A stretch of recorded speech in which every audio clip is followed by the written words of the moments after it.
চামড়া শিল্পের সংকট সমাধানে খাত সংশ্লিষ্ট সবাইকে একসঙ্গে কাজ করার আহ্বান জানিয়েছেন শিল্প উপদেষ্টা আদিলুর রহমান খান। ডিসিসিআই আয়োজিত সেমিনারে একথা বলেন তিনি। সভায় উঠে আসে চামড়া খাতের নানা অব্যবস্থাপনা। বিস্তারিত জানাচ্ছেন মামুন আব্দুল্লাহ। বিশ্ববাজারে প্রতিদিন কেবল জুতার চাহিদাই $100 কোটি, অথচ নানা অব্যবস্থাপনায় সক্ষমতার অর্ধেক জুতাও রপ্তানি করতে পারছে না বাংলাদেশ। ধুঁকতে থাকা চামড়া খাতের সম্ভাবনা বাস্তব হচ্ছে না কার্যকর পদক্ষেপের অভাবেই। কমপ্লায়েন্সের অভাবের কথা জানিয়ে Dhaka chamber of commerce and industry DCCI আয়োজিত সেমিনারে উদ্যোক্তাদের দাবি, দেশের ট্যানারিগুলো LWT সার্টিফিকেট পেলে এখনই রয়েছে দ্বিগুণ রপ্তানির সুযোগ। আলোচনায় ঘুরে ফিরে আসে সাভারের সিটিপি সংকটের কথা।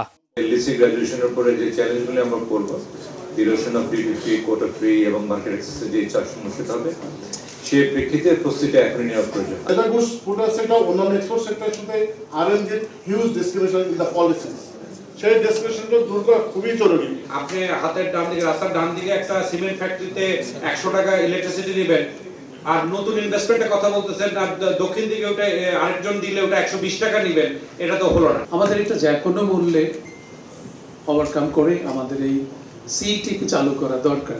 বক্তারা জানান, হাজারীবাগ থেকে সাভারে ট্যানারি শিল্প স্থানান্তরের 9 বছরেও চালু হয়নি সিটিপি, যার কারণে ভুগছে পুরো খাত।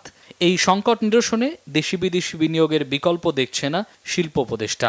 আপনাদের নিজেদের ট্রিটমেন্ট প্ল্যান্ট এটা হইতে পারে না, সেন্ট্রালি হইতে হবে কেন? এটা সম্ভব তো কারখানার জন্য, নাকি অসম্ভব? আমরা এই লেদার সেক্টরকে যদি আগায় নিতে চাই গার্মেন্টসের মতন, তাহলে তো আপনাদের এফিসিয়েন্সিটাও বাড়াইতে হবে। আপনারা চাচ্ছেন রাষ্ট্র পানির ব্যবস্থা করে দেবে, রাষ্ট্র দিবে কোটা, বর্জ্যটা আপনারা মেনটেন করেন, পানিতে ছেড়ে দেন না, শীতলক্ষাটা যেন নষ্ট না হয়। সংরক্ষণে দক্ষতার অভাবে কুরবানির পশুর 70% চামড়া গুণগত মান হারায় বলে দাবি খাত সংশ্লিষ্টদের। মামুন আব্দুল্লাহ, বাংলা ভিশন, ঢাকা।